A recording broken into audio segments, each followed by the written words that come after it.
Hello, welcome and welcome and welcome. Trying something a little different. This only will make sense in the moment for the stream. I'm trying two streams today.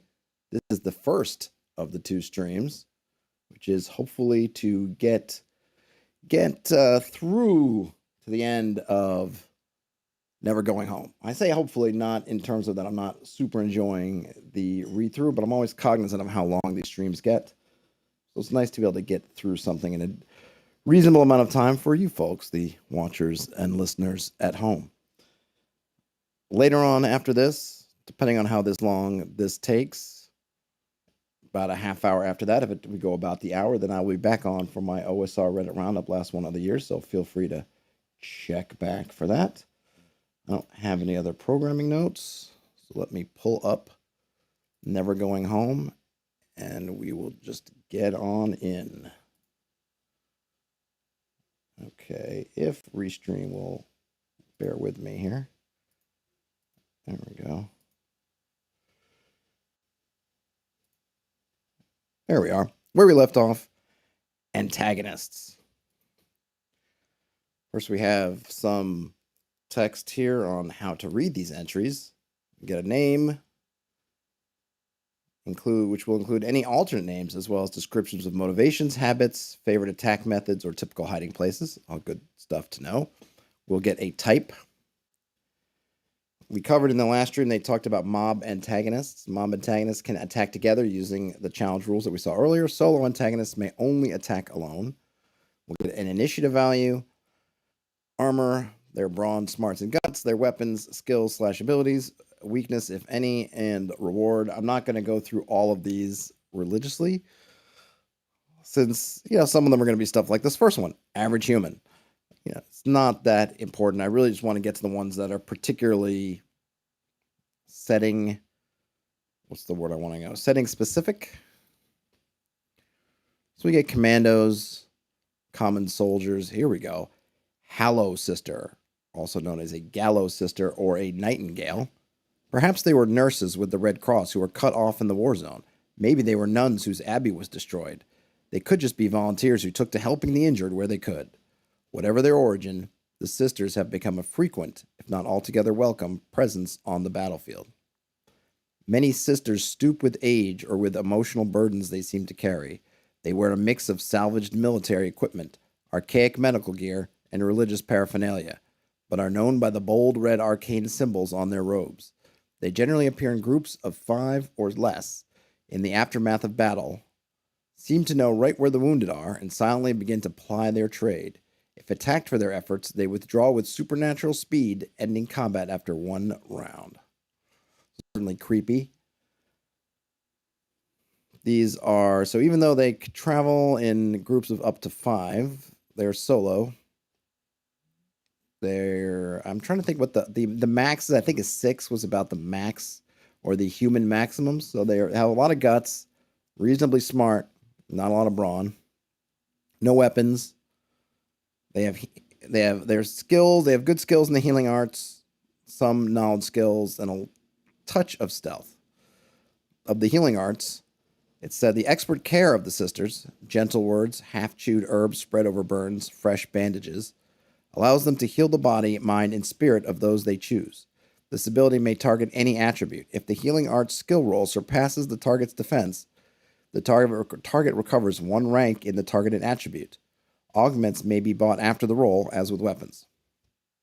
And they have +1 healing 2. I'm not sure what that means, but it's not super important for our purposes.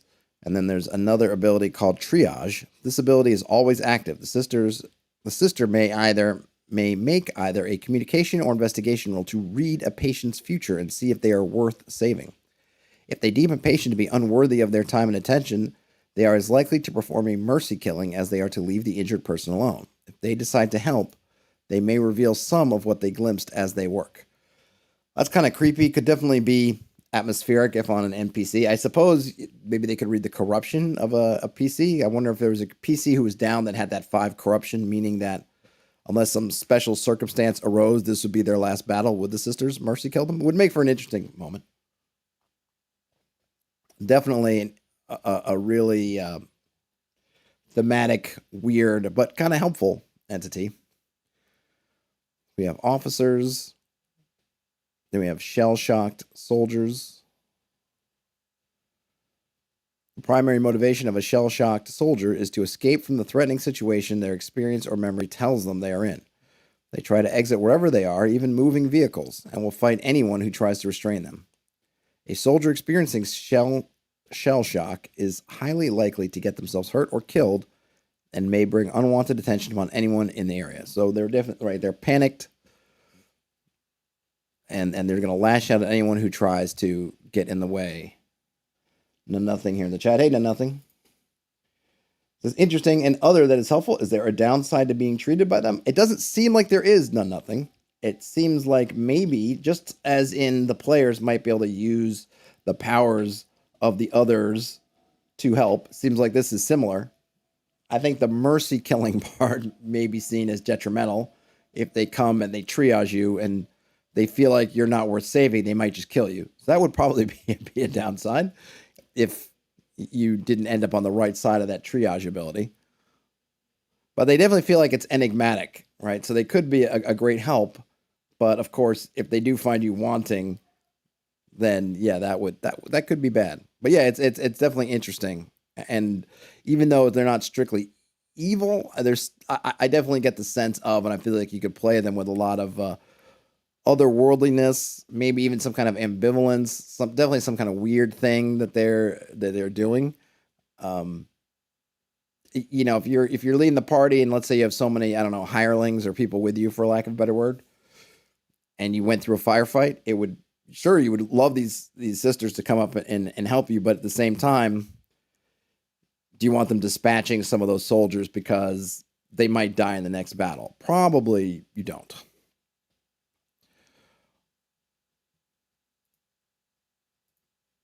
War Dog. So we get the Dogs of War. Copy of a letter to Mary Warbeck. This letter was found tucked into the journal. It was never sent through the post. We have sent the original to the intended. August 20th, 1916. Mary, I can't see how you'll ever read this. No post comes now. I have no one to take it from me to you. How anyone will ever escape from this hell is yet to be seen. All of it is true, but it's worse than Charlotte's husband has written. The flash of light on the first day of battle wasn't gas, as we had suspected. It wasn't a new weapon that the Germans created. But somehow, they were contacted by a power from beyond this world, and it has spun out of control. It's true, it has taken all of our officers. They sacrificed their own men, sometimes even their own lives, to use the power of these things. What's more, we're all at constant risk of corruption from the darkness. I have managed to escape it thus far, but soon there will not be many of us left. We'll all be sucked into fighting each other. To what ends, I don't know. Until none of us are left. Perhaps, Mary, I know you won't be able to read this, but know that I love you so much. Tell Mother, too, and tell her that I'm sorry. I'm never coming home. With love, Alfred. With love, Alfred. Yeah, sorry. I just couldn't help myself but to break the darkness of that note. Nothing also says, yeah, good lore. If there was a dice roll that determined if they mercy killed you or treated you, that would make you think. Absolutely. I think it doesn't say that you have to, but it's definitely listed as an ability, and presumably you could definitely have them roll the dice if you wanted to, or you could just make that a thing. But yeah, I think definitely having it be a, hey, evens they try to heal you, odds they're going to try to just kill you. Yeah. And you could have a lot of fun with what exactly they perceive as your odds. Like, is it like 100% you're going to die? Is it just 80% you're going to die?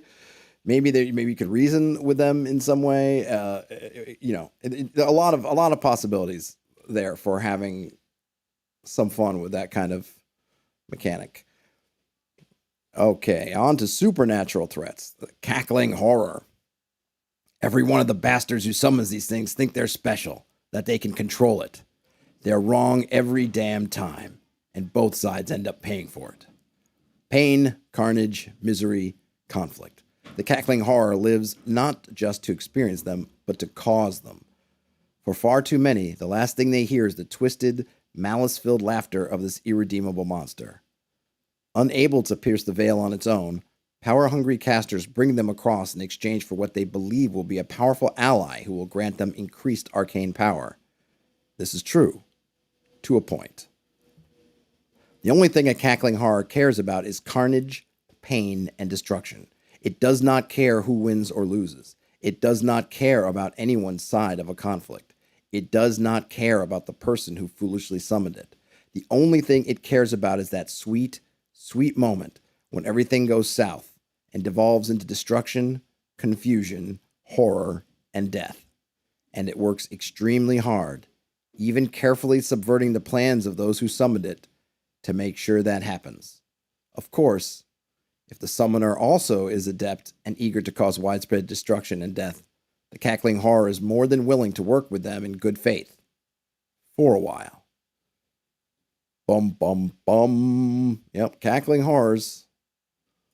And just to look at the picture here, we've got, looks like some kind of sacrificial fire. It looks like clearly there are bones at the bottom and some kind of fire or maybe flash, and then someone in a gas mask doing the summoning with a knife in one hand, and then rising out of the darkness above them, some kind of grotesque, demonic-looking creature. This was a solo monster. I just really want to get a sense of its special abilities here. Chilling laughter. A smile spreads across its face. It enjoys being evil. This attack targets guts. Targets all enemies engaged in combat against it. All victims suffer the stun effect. Whew. And it doesn't seem like there... Well, I guess there is a roll because you're rolling with guts. But so basically an area effect.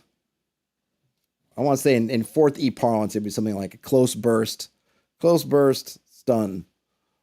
No weaknesses. But if you do defeat it as a reward, you can heal... One of the options is you can heal 1 point of corruption. So it does have a good point to it. There's my first spam of the day.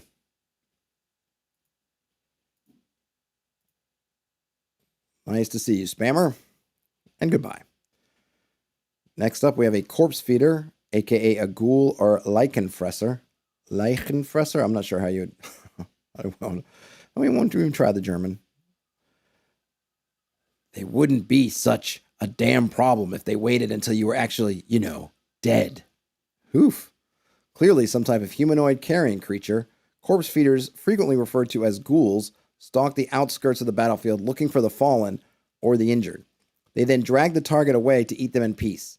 Wielding razor-like claws and teeth designed for tearing flesh, they are at times stubbornly persistent, skittering away when fired upon or attacked, only to circle around and come back later. They avoid light, coming out almost exclusively at night. They scavenge for food, either alone or in packs of up to 6. However, if an area has experienced a significant amount of death recently, they may congregate in larger numbers and get bolder. So very cool. Ghouls, or close enough to ghouls. The detestable creatures appear to be drawn to death and decay, and when their numbers do swell, they have been known to specifically target field hospitals in villages whose inhabitants have already been weakened by starvation and disease. Brutal. So these can definitely be a mob. Individually, not that great. Brawn 3, Smarts 2, Guts 2. Of course, they're going to be the numbers that get you. They do have a weakness. Shining a bright, sustained light on a corpse feeder will cause it to move into the nearest area of darkness. However, it is unlikely to leave combat unless it has been injured. The light does no actual damage to the creature. So you can drive it away for a time, but it's not just going to run away, especially if it's not hurt. It kind of has that sort of jackal hyena kind of thing. I feel like the image of they show the savannah and a lion has taken down prey, but then here come the hyenas kind of coming and picking at it, and sometimes they're able to just, with their numbers, no one of them can stand up at all to the lion, or the lioness, I think usually is the one, but enough of the numbers come and they can kind of drive the lioness off. That's what kind of the vibe it gave me. We have cultists, which I will skip over. Now we have the disfigured, which were mentioned before, so it'll be good to read about them. These demons were once soldiers who lost their humanity in the trenches. They are infested with disease and vermin, rats, frogs, lice. Their skin and clothes are caked with blood, mud, and ish. Just trying to stay on the right side of the YouTube censors. Many are missing limbs and are marked and scarred by horrible war wounds.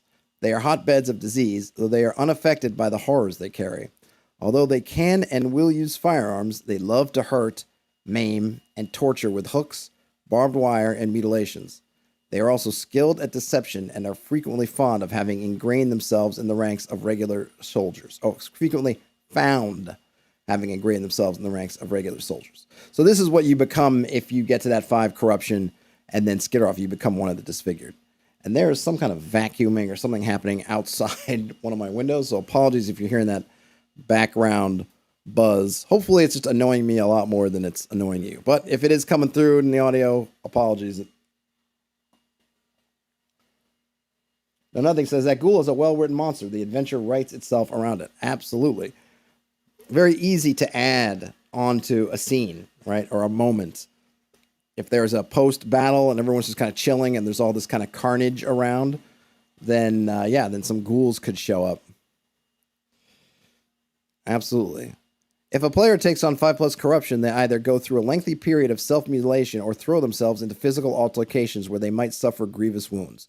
If these corrupt characters are ever seen again, they have become one of the disfigured. And the only ability here of note for the disfigured that I'm interested in is integrated deception. In favorable conditions, darkness, crowds through rain, fog, smoke, disfigured have a chance to blend in as a soldier in their proper place. The number of successes on the roll becomes the target number to spot the disguised creature. So they're good at blending in, provided that they have the right circumstances. Oh, they got more here. Jagged implement. Disfigured almost always keep sharp objects on their person to use in case they are disarmed, or if they have the chance to hurt someone slowly. Oh my gosh. Just on the off chance I get to hurt someone slowly, I'm going to carry around this knife. That's creepy. Success on a jagged implement roll against a target number, equal to the number of enemies they face, means the disfigured has pulled out a new melee weapon which does 2 damage. Vile host. This ability is always active. Disfigured are always accompanied by a variety of sickness-causing germs and vermin live in their filthy wounds. Anyone who grabs or grapples a disfigured has a chance for corruption. Also, the disfigured can choose to cause a chance for corruption to anyone they damage with the jagged implement ability. Wow. I like that they're these corruption causers due to all the vermin stuff. I'm not sure why they wouldn't ever not take that. Like if I was a disfigured or if I'm playing a disfigured, I imagine why would I ever not choose not to try to give somebody, whoops, hit my camera there. I don't know why I would ever choose not to try to deliver corruption to somebody. It just seems like I would just write that in. Why wouldn't you? Why wouldn't you? I don't know. I mean, isn't that your deal? You want to make more disfigured. Night Fiend. When they broke the ceasefire and opened up on us with their big guns, the colonel just smiled grimly and told us to keep our heads down and wait for the screams. Oof.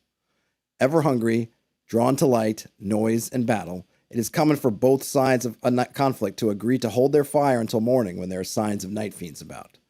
Most often seen in the Middle East, and given their almost crocodilian heads and voracious appetites, Night Fiends are also known as Sobek's Get, for the Egyptian god they resemble. They stalk the night alone, drawn towards sudden bright flashes of light. A steady, dim, or even moderately bright light may rarely draw their attention, but the spasmic visual display of gunfire, the brief moments where artillery turn night into day, this draws the Night Fiend's attention. Using its preternatural ability to use the shadows and darkness as cover, the beast sneaks up on the living and gorges itself on as much flesh as it can find, holding its victims down with superhuman strength and causing horrific damage with its terrible jaws. Even when confronted directly, their thick hide often repels light gunfire. Fortunately, they tend to hunt alone. Man, oh man, talk about another creature whose exploits, pretty much write themselves. I like that, that doing stuff at night. I mean, it's just something it reminds me of the, what was it called from the Zork, was it the Gruul? No, what was the name of it that comes at night or comes in the dark? Oh shoot, why am I can't remember the name of it now. But hey, you don't want to just light up at night if there are Night Fiends about, and I suppose that Night Fiends would probably almost always be about. So take care. And I like the idea that it's not the light of a torch or a campfire. It's going to be those flashes, all that kind of stuff. Oh my gosh. Now somebody's like drilling out here. Oh my gosh. Why? Why me? Why me? All right. So what do we know about the, what are they called again? The Night Fiends. No particular abilities. Just got claws, and it can flurry. It's got a bite, and it's bright lights such as gunfire or artillery at night draw its attention. They have that listed as a weakness, but I suppose you could manipulate that if you had to. We have a rot breeder. When one of the disfigured manages to survive long enough and demonstrates a particular capacity to spread corruption, the dark powers nurture it into a rot breeder. These creatures are not simply disease vectors for contaminating humanity, but serve as organizers for the mass conversion of people into monsters. Where hive rats and the disfigured are common, there is a good chance that there is a rot breeder in the area directing their operations. Man, so they can level up, essentially. It also has that vile host ability. This ability is always active. Rot breeders are always accompanied by a variety of sickness-causing germs of vermin, and vermin live in their filthy wounds. Okay, it's exactly the same as the other one. They can basically, anyone who grapples or grabs them has a chance to get corrupted, and then they can also cause a chance for corruption anyone they deal damage to with a melee weapon, which, again, I don't know why they wouldn't, so I'm almost would just write that in as, hey, if they hit someone with a melee weapon, they got to roll for corruption.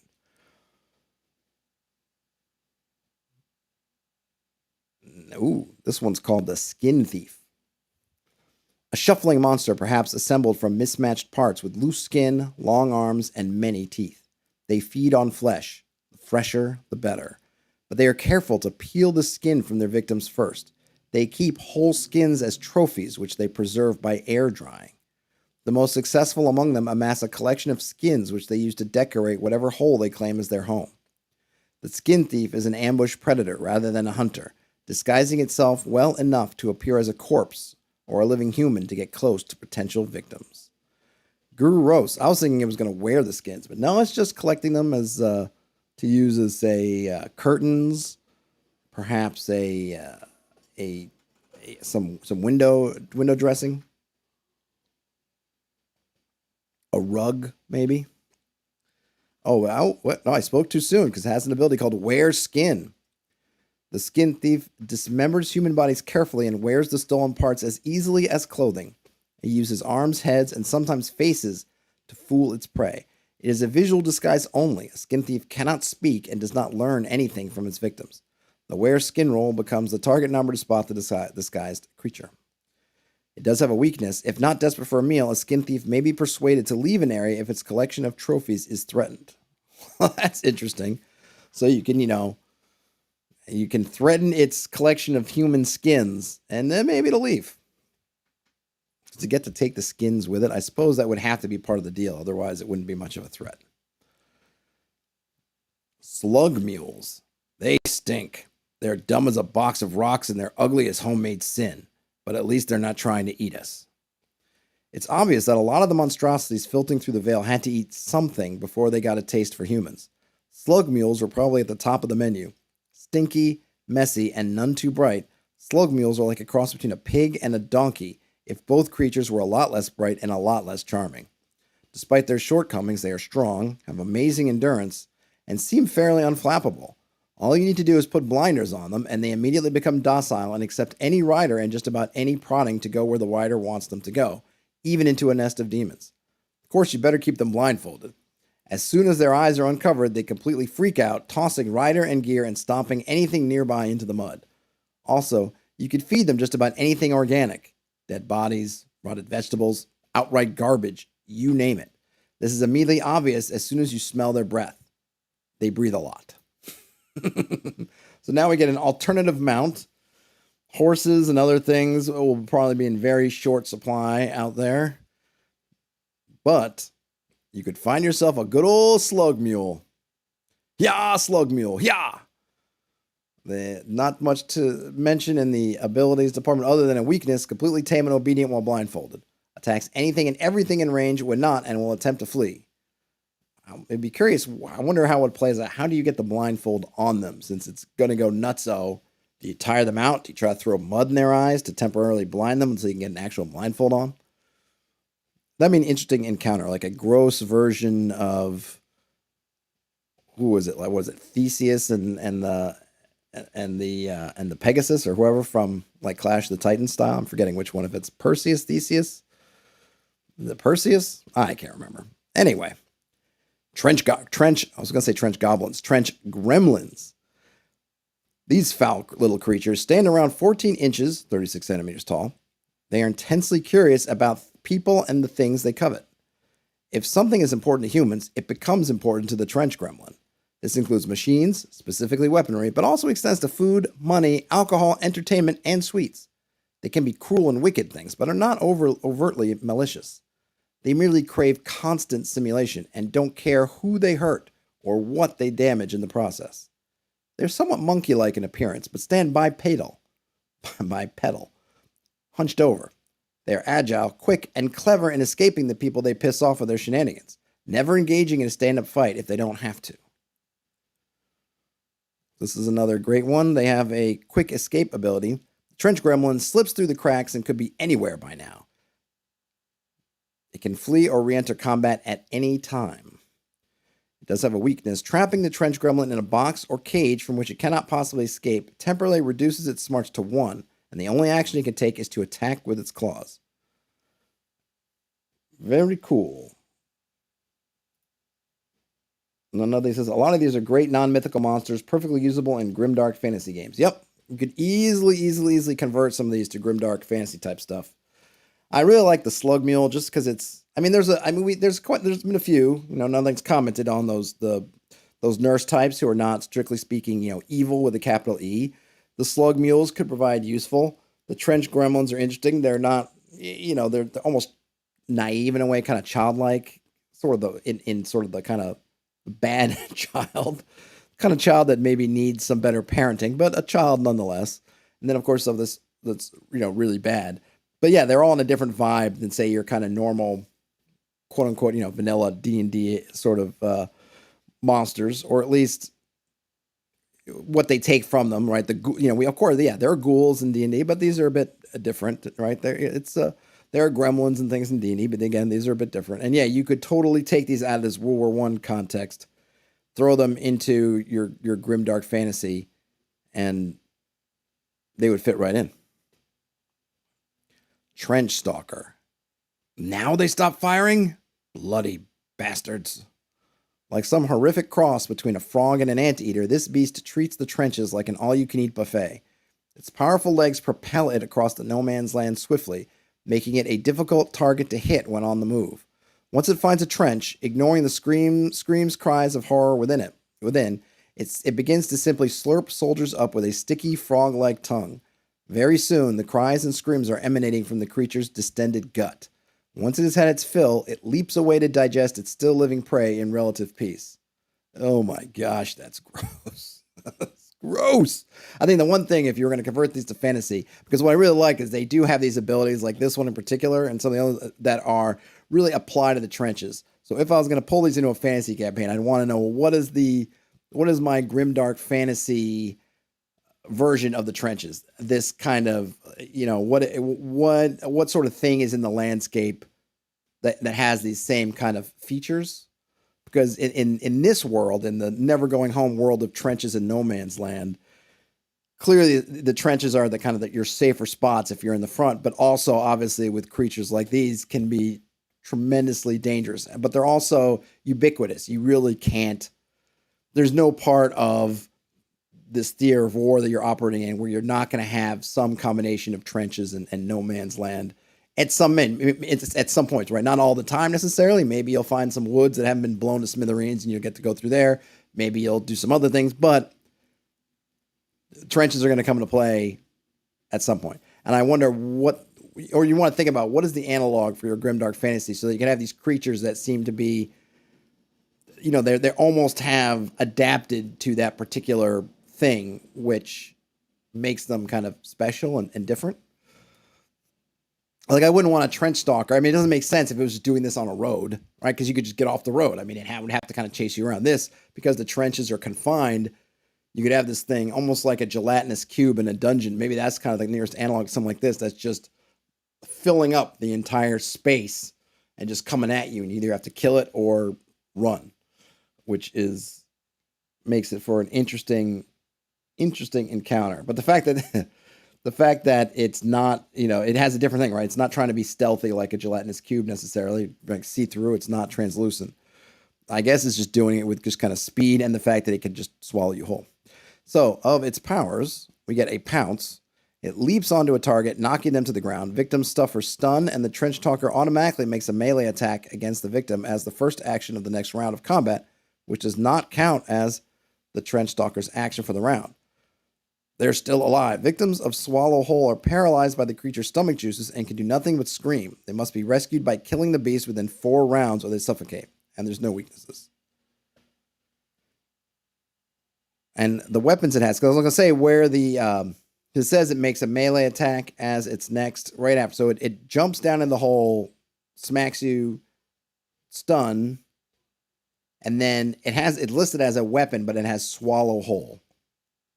So that would be the next attack. So once it whap you, stuns you, swallows you, and it's going to do it all in great succession. So you got to be fast. If you're in the group and this thing surprises you and knocks one of your guys down, you know that if you don't kill it or rescue or get your guy out from under it in your turn, right? Just in that round, if you have any round left, then it's swallowed, and then, that could be trouble. And then it has also as a weapon, so besides that pounce, it can just use a bite, which also stuns. So it's going to be some trouble right there. The Unfallen. Very early on, we learned a pretty vital lesson. Bury or burn the damn bodies. Too true, too true. A disturbingly frequent sight on the battlefields, particularly following intense fighting, are the Unfallen. These are the reanimated corpses of dead soldiers whose bodies were never buried, although there is some evidence that anyone who dies a violent death and does not receive a proper burial could rise to become one of the Unfallen. Barely intelligent and fortunately not much of a threat once identified, the greatest risks from these creatures are their numbers and the chance that they will be misidentified as allies. Under cover of darkness, they will wander into the barracks or marching columns of their former comrades, seemingly unaware that they are dead until the fact is noticed by someone living. Then all pretense is lost, and they savagely attack with claw-like bony fingers, or any melee weapon they can find, be it a trench knife, shovel, or busted rifle. They occasionally have working firearms, but they do not appear to know how to acquire more ammunition, and, fortunately, their aim is pretty awful. Another unfortunate aspect of these beings is that they appear to be easily controlled and influenced by other more powerful corrupted beings and cultists who use them as shock troops. Despite whatever uniform they were wearing when they died, they appear to consider all uncorrupted living beings to be their enemies. Most soldiers feel they are doing these creatures a service by sending them finally to rest in peace. Gruesome. We got some more spam. What would I do without you, Spammy?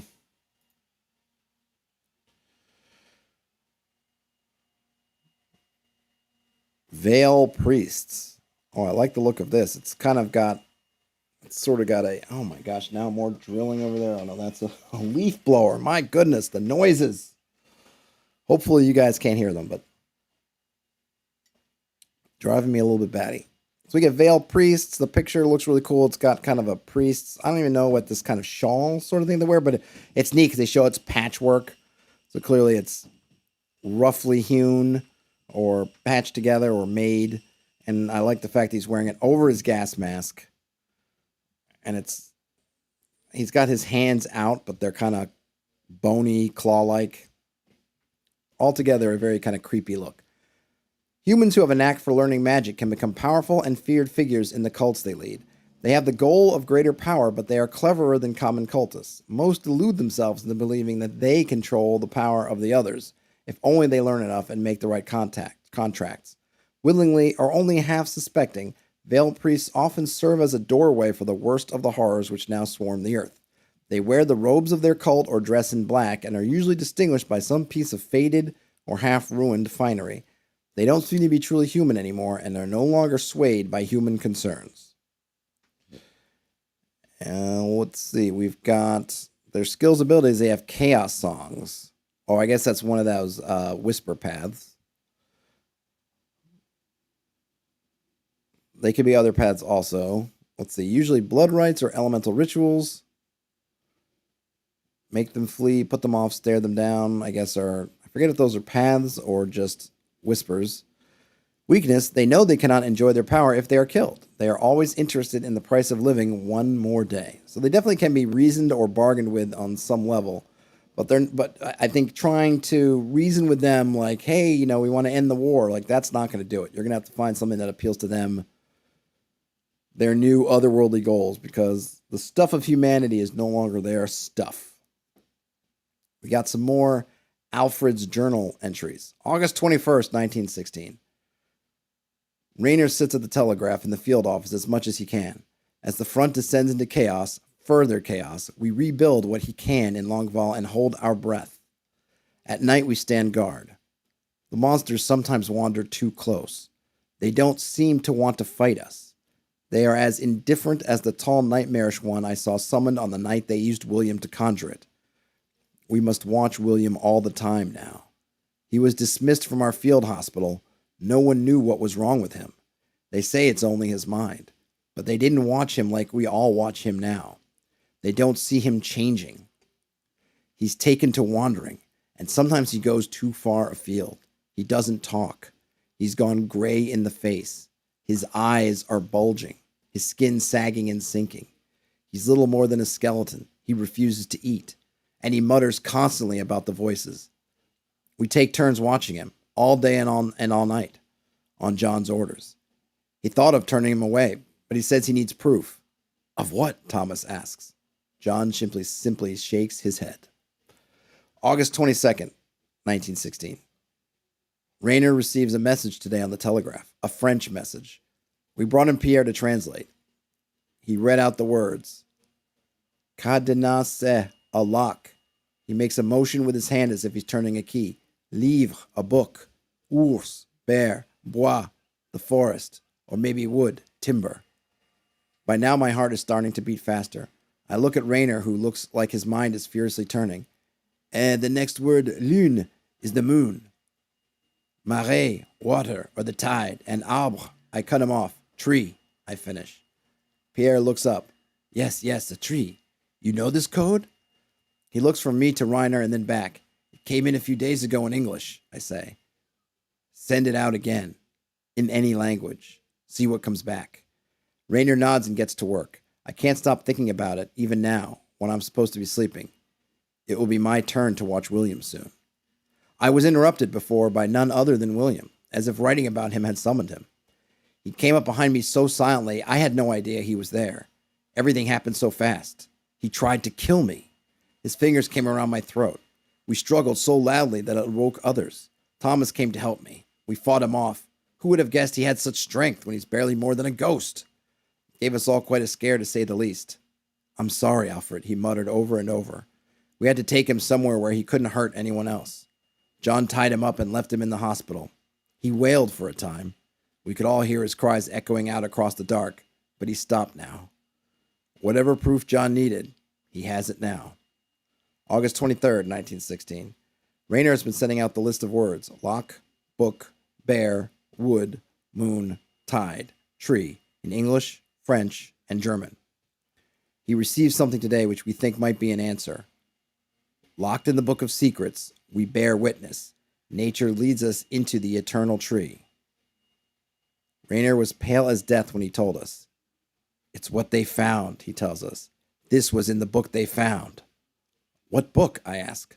The book the wizards brought to us. The book they were using before all this happened. Don't have the chance to ask more. We hear men calling out in fear. Even as I write these words, writing and looking, running now, I'm hiding from them. The men are moving into the woods. The creatures from the other world are here. It's not like last time. This time they are angry, and there are men with them. I must stop writing now, for fear they will hear the scratch of my pencil on my paper, but... spray of blood. And as I look, so timely, more spam. It's got to keep doing it. I'm going to have to train Nightbot. Where are you now, Nightbot, when I need you most? Okay, so now we're getting finally. Okay, so that's all the antagonists. Or I guess all the basic antagonists. There is another book. I do not have it. That is kind of a monster manual for never going home. Maybe I'll try to get a hold of it digitally or physically or both. Let me know if you guys have interest. I really enjoyed the monsters, and if they're able to keep up the sort of quality of these and the kind of the uniqueness of them, but with more quantity, that would be awesome. So I've been waiting to find out what kind of missions look like. So it looks like here we're getting one. This one is called The Belly of the Beast. That's I guess the overall title. I'm not sure it's organized with headers, but it's got a couple of headers here, and I'm not sure how they relate yet. But anyway, it's the overall title. The largest header says The Belly of the Beast. Then smaller, we have Crystal Mazur, and it says Mission Briefing. And the mission briefing is thus. In August of 1916, the Battle of Somme changed the course of the war with an explosion that has now led to strange supernatural entities taking to the front lines. You have been part of a detail of soldiers who have been testing a weaponized vehicle in secret for the better part of a year. Ooh, we talking tanks? The project took a while to get approvals, and many seem to think it is a pipe dream at best. Since the Battle of Somme event, there has been a push to move your secret project to the front lines for actual combat. These weaponized vehicles, called tanks, have gone through several forms of testing and development to get where you are now. While some of these previous tanks have been failures, the advancement of development of the current tanks leaves you hopeful it will help to turn the tide of war in your favor. The project feels though it has been cursed since the beginning, with setbacks and failed tests plaguing the detail over the past year. Several of the lead scientists on the project have died mysteriously or committed suicide after one of the failed tests. The plans have been kept secretive until recently, as you get closer to testing the tanks in active battlefronts. There has been talk of starting to open some of the research to the public, which has been met with trepidation. Military leaders ask for secrecy for a few more weeks to finish up testing and development because they are hoping to utilize them soon. Your superior officer pulls your entire detail off to speak with you as you are finishing up your work for the day. A reporter is being allowed to visit your base, and you have to have a look at your operations. All right. Kyle Osterberg says, The Tome of Corrupted Beasts. Indeed, Kyle Osterberg. Have you had a chance to look at that book yet? Or did you just happen to know the name? Speak to me, Kyle. Speak. All right, now we have a mission note. This mission consists of several parts, each of which has a few set incidents that deal with a subplot. There is a spy within the detail that the characters will slowly uncover. These incidents always occur even if the requirements of each journey are met, but do not need to be the first incidents of each part. Oh, and I suppose I should probably just add as well, right? Spoilers. I will be spoiling terribly this particular mission. So hopefully, if you're planning to run this, it's obviously not a big deal if you're running it. Hopefully, I'm not ruining it if you're going to play through it. I'm just pausing because a plane was going overhead. Again, I don't know if it gets through to you on the audio, but man, it gets through to me. So there we have the background is the development of the first tanks. A reporter's coming, and I suppose our detail has been chosen to guide this reporter. I guess we'll find out. But there is a spy. Mission objective part 1. You have traveled to the drop-off point and connected with the reporter. Escort the reporter back to base safely by the end of the day. Okay. So we've gone somewhere to get the reporter. We got to get him back to base. The journey, you set out before dawn across the countryside to the pickup point several miles southward. It is humid and threatens to rain during the trip. As you continue to travel through the expanse, the reporter continues to ask a lot of questions, making it hard to concentrate on the surroundings. The route to the drop-off point travels near the fighting taking place in the area. It is difficult to navigate the area due to rerouting, skirmishes breaking out, ghosts, and uncrossable terrain. You need to think fast and act as a unit to make it there and back in time. So this is that journey thing where you're going to be playing cards and coming up with moments in this overall scene, or maybe montage is better, going along the journey. And to do that, you are going to describe how you make it to base with the reporter undetected, given all these things that are happening. And then if there's failure, or if it fails, or if you fail as a group, the detail comes under attack and the reporter is put into danger, which obviously we don't have. Kyle Osterberg replies, they have read it. The quality of the creatures continues. Awesome. Great to hear.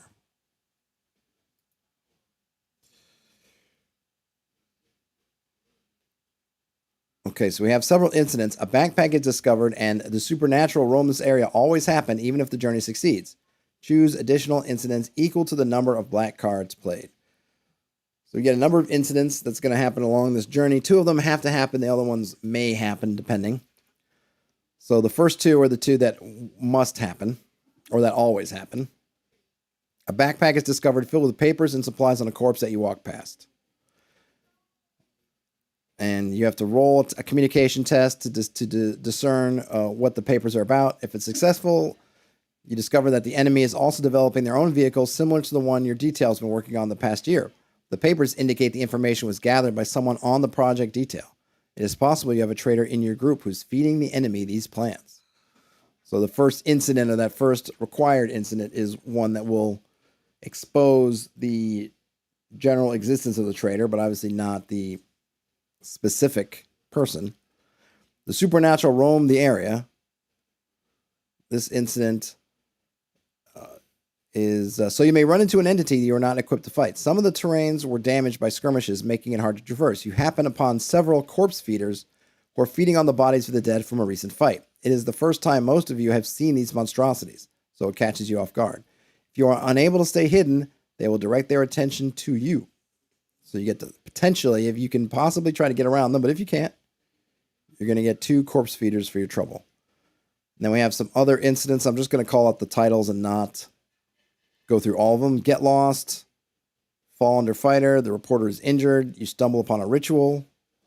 I guess that's it.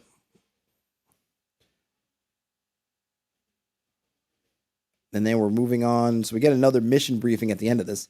Yesterday was a long day for your group, and you have a feeling of dread. Your detail has been asked to give the reporter a tour of your project and to showcase the advancement of technology from the start of this endeavor. Your detail is one of the leading field experts on the tank and its effectiveness in battle.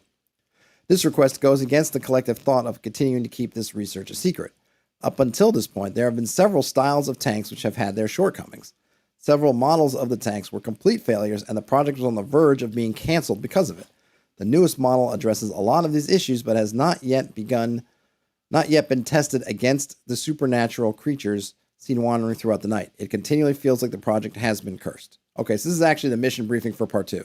Probably could be just organized to make sure we know that's part 2. So we're getting a sense of how these missions are laid out. You're basically going to have the journey, and then this journey is going to lead you through multiple incidents. If you survive everything, great, you make it through. If you don't, well, I suppose that's okay too. So the objective of part 2 here is to showcase the tanks and answer any of the questions the reporter may have for you. The journey is you're going to take the reporter to the testing fields to show them the tanks and what they can do in combat. Travel to the test site is easy from the base and does not take up any resources you have to make it safely. You run through several scenarios and answer questions about the project.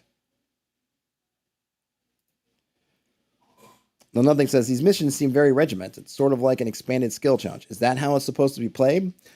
I'm not sure. I mean, obviously, nothing. I have not read it. I'm simply taking from you. I think a lot of it is, remember, we're supposed to be, maybe this is getting into more of a story gamey vibe, given the rule set, that we're supposed to be setting up scenes, playing the cards, and creating our own parts of the narrative for how we're getting to certain things, that journey part. And then I think each of these incidents, I don't know if they're skill challenges per se. I think we're supposed to play them out.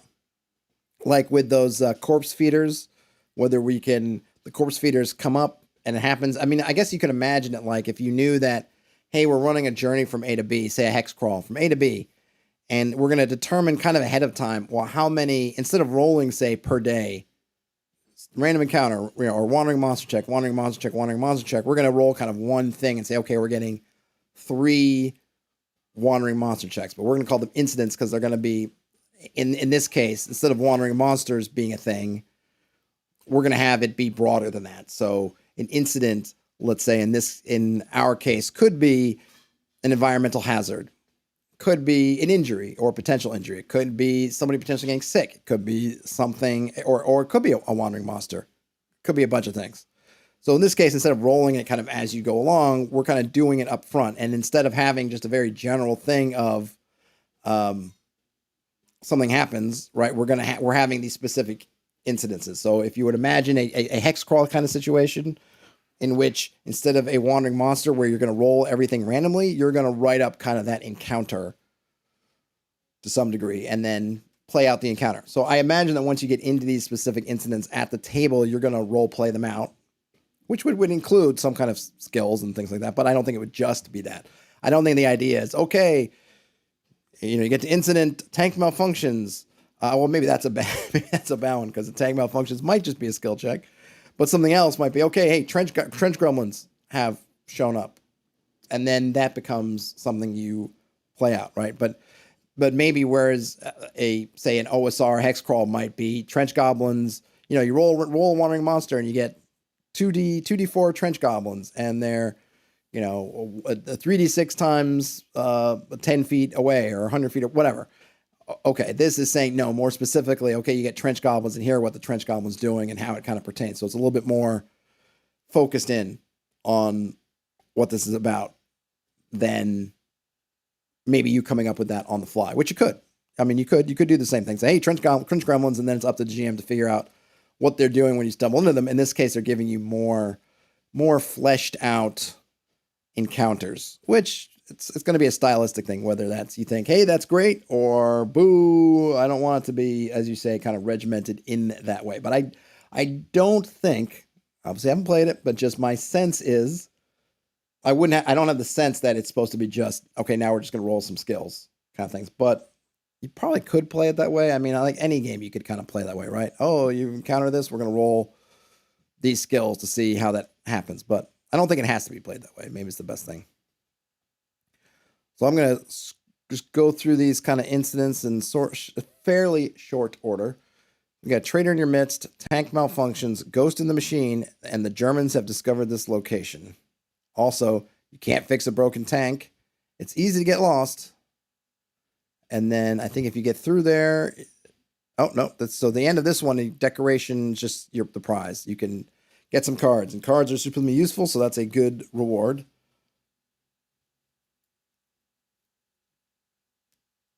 All right, so I'm going to read the mission briefing for this one just to get the full sense of this overall mission/adventure. The day after the tank demonstrations, your commanding officer brings your detail into their office for a meeting.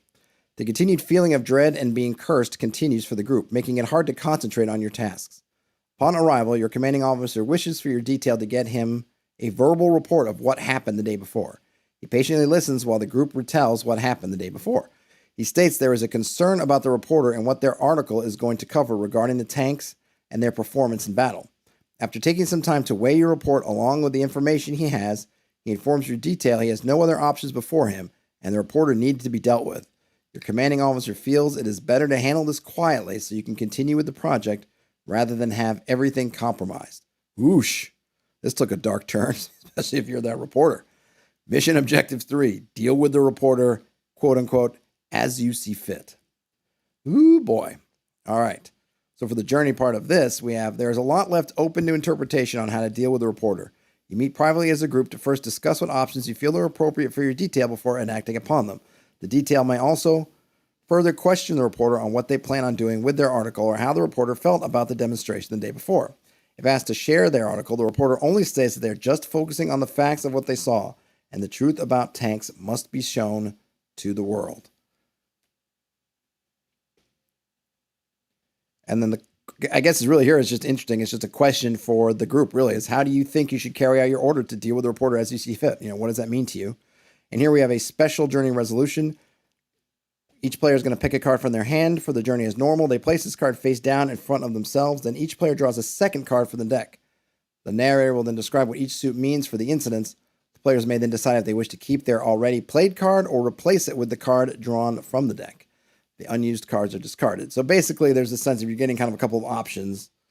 You get to see some options, which is interesting, and you'll get to see how these are going to interact with these incidents.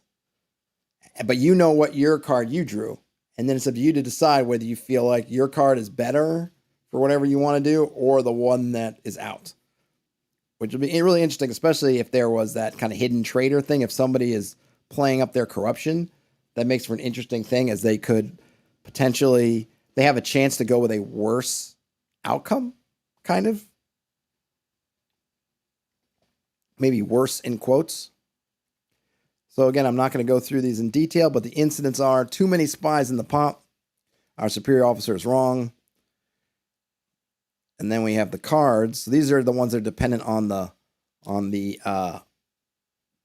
card that's been played. Clubs is eliminate. Hearts is escort back. Spades is destroy notes. And diamonds is an offer you cannot refuse.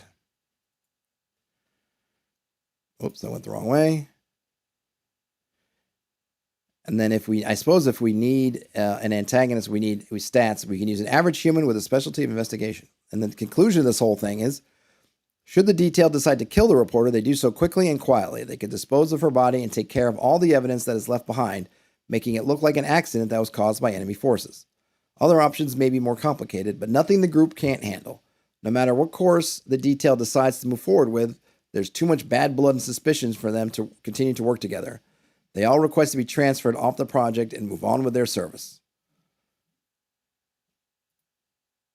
All right, I will save the lamps. What's it called? The lamps are going out for folks to play through themselves. And I'll skip forward. Ooh, what's going on in the chat? Kyle Alsper says, I think your level of corruption would heavily play into your choice. I imagine so. I'm really interested to hear or read, or maybe I'll just have to look for it, player reports, people who've played, and how they've dealt with the corruption and their choices. Because I really like the hidden traitor or potential hidden traitor concept, but I also wonder if a lot of players are simply going to ignore it because they can. Nothing says that, oh, I've got 4 corruption, so I have to act corrupted. It's totally giving you the leeway of play it up or down as much as you want. So I'm really curious of groups that really get into that, of really looking at that corruption and saying, okay, as I'm getting more corrupted, I'm going to start kind of working against the party subtly and then more obviously as my corruption grows, versus people who are going to look at it and say, well, I get 5 and then I'm walking off into the sunset. But that's not even happening until the end of the mission. So I'm going to try to complete the mission and then I'm going to walk off like that, right? So it's interesting, because the stuff with being able to play it up as a traitor is great if you want to. Something like Dead of Winter, which I mentioned in the last stream, it's more impactful because that is your win condition. If you are the traitor, you only meet your condition to win the game by the rest of the group failing. At some point you have to either, if you're playing the game the way it's supposed to be played, the way it's laid out, if you're the traitor, you kind of have to work against the party. Otherwise, you can't win. You're not playing. This one, because it's left more open, I'm curious as to how the parties engage with it. I think it'll be a lot of fun if parties do engage with it, but I can also see that, look, there are some groups that players aren't going to want to work against the other players. If you have played this and you have played up your corruption, I would love to hear the tales. So let me know in the chat or later on in the comments. You can leave me a voicemail. All want to hear it. So here we have, just to wrap, we can look at a soldier record sheet. Pretty darn simple. Name, you get your stats, brawn, smarts, and guts. You get some equipment. You have your service record. You have your personal history. You have this nice thing here with your corruption, tracking your corruption. And then you have some training. And bam. I believe that's about it. Simple, and I like that it keeps this kind of military style. Give an X card if you need it, and that, I believe, is the end of the book. Never going home. The world is already at war. Now the veil has been torn. The whispers promise you power. You may live long enough to lose your humanity. There you go. 9 national profiles, 6 magic paths, 12 monsters, 3 adventures. Wowie zowie. Awesome. So if I was going to wrap, and I want to wrap fast because I'm going to be back in here in about a half hour. I mean, the setting is great. I think the setting is amazing. It's really flavorful. They really dig into that World War One.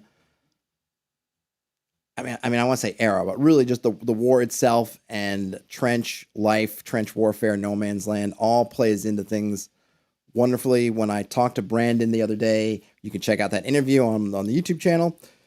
He talks about how they engaged with the history from World War One as part of this, and I think you can tell. I mean, look, a lot of this stuff. Not saying well you needed it to come up with this stuff, but you didn't. But I feel like you can tell they went a little bit extra in terms of reaching into the history for this. It's really great. The +1 system, I haven't played it. I really think the card stuff is really interesting, but I also think it's one of those things that is the hardest to translate. As I'm just reading it, I'm not sure I get it the way I would if I was playing it. So I kind of feel like I really want to try it. If you look at that system and you think, well, that's not for me, and I don't love cards as a mechanic, or I just don't want to learn that. I feel like you could really adapt a lot of this stuff to OSR. If you wanted to run, if you didn't like the World War One part of it, you could definitely run it in kind of a grimdark fantasy. I think you could take a lot of this setting off and move it to that other setting. I think you lose something, because I think the fact that it does exist in this sort of branching off alternate history of our own timeline, I think really adds something to it. But you could easily do it. The art is amazing. The writing is really good, especially the sort of in fiction letters and telegrams are awesome. The way they've structured their missions is pretty interesting with the journey and the incidents. I do feel like I need to play something like that before I can really put a super judgment whether, I like it or not. It definitely, in some ways, like Nothing kind of mentioned, it feels like it could be a little bit. Is it quite my style? I'm not sure, but they are kind of doing more of that story gaming thing. Like, I don't think they're going for like an OSR, just super open, sandboxy type game. They're doing something with more narrative. They're doing something where you're going to share that narrative with your players. A lot of that journey stuff is really going to be listening to your players as they fill in kind of the fiction. And I think the incidents are trying to create those kind of scenes, those kind of moments that's a little bit different in a way if you're used to playing it kind of sort of wandering monster, random table, real kind of sandboxy things. They are trying to give you a more fixed narrative structure, but I really like it. I'm super glad I ran into those guys over at PAX Unplugged, and then I was able to get a hold of this game. Super good stuff. I think I think the only things is I'd like to play that system, try out the cards. I think I have a feeling that the card mechanic stuff is something that's probably going to play a lot more exciting and interesting than it reads. And that's always something that's important. I try to stress it out with these things. Like, I'm reading it, and I obviously have my thoughts on the reading it, but usually you got to kind of play it to see, well, how does this actually work at the table? And I have a feeling that the card stuff, it has a good table presence to it. And I like the thematic part of kind of soldiers with playing cards kind of things.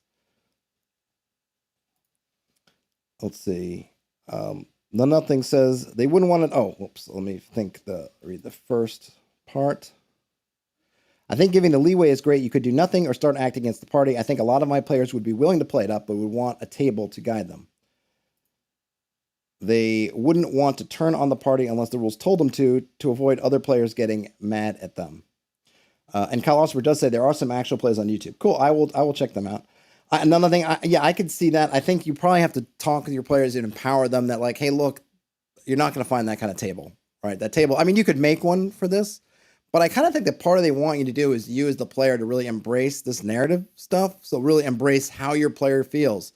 Hopefully, as you're going through these missions and you're narrating how the environment is affecting your character, that you can feel like how your character, you kind of get into that character part and kind of live in that character, and then make that decision from the character outwards, like, oh, this is what the character would do, and then play that. And hopefully everyone at the table has a similar understanding, so you don't feel like it's someone being a jerk and then saying, this is what my character would do, and then kind of doing something jerky, that they're kind of, everyone's kind of playing in character in the moment.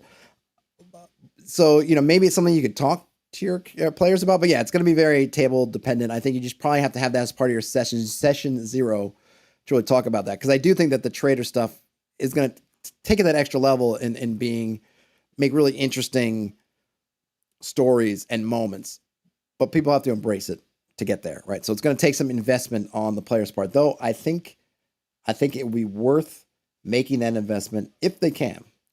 All right, folks, that was Never Going Home. Hope you enjoyed this.